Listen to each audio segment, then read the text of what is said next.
Common man police స్టేషన్కి వెళ్ళాలంటే పోసుకుంటాడు.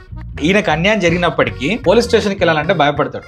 ఎందుకు ఈ పరిస్థితి? Few years back atrocity matter జరిగింది. ఒక అపార్ట్మెంట్ బిల్డర్ విపరీతంగా కొడతాడు అనమాట. ఎందుకు కొడతాడు అంటే, నీ కులం చెప్పకుండా నా దగ్గర వాచ్మెన్ గా చేరినావు అందుకు కొడతాడు.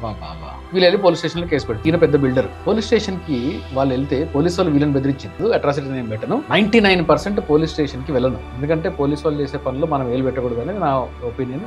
నాకు ఫోన్ చేసినారు ఈ విక్టిమ్స్, మేము పలానా పోలీస్ స్టేషన్ లో ఉన్నామంటే, అవునా నేను పక్కనే ఉన్నా, ఏంది అంత ఇష్యూ అంటే ఒక 5 నిమిషాలు ఏడ్చి కూడా చెప్తున్నారు వాళ్ళు. నేను పోలీస్ స్టేషన్ లోకి ఎంటర్ అయినా. ఒక షాకింగ్ సీన్ అక్కడ. వాచ్మెన్ వైఫ్ 4 ఏళ్ల పాప కింద కూర్చొని, వాచ్మెన్ వైఫ్ చేతులు కట్టుకొని ఒక మూలకు నించో ఉన్నాడు. అక్యూజ్డ్ ఉన్నాడు, వాడు కూర్చొని కాఫీ తాగుతాడు. అరే వాడు అక్యూజ్డ్, వాడిని కూర్చోబెట్టి నువ్వు కాఫీ ఇస్తున్నావు, వాళ్ళేమో ఒక మూలకు నించోబెట్టి అయ్యా సార్ అమ్మ అంటున్నారు. విక్టిమ్స్ కదా, నువ్వు ఎట్లా ట్రీట్ చేయాలి? నువ్వు వాళ్ళని మనుషుల్లాగా ట్రీట్ చేయండి. ఏమి వాళ్ళు కూర్చోబెట్టి పప్పన్నం పెట్టి దద్దనం పెట్టాల్సిన అవసరం లేదు, మనుషుల్లాగా ట్రీట్ చేయండి.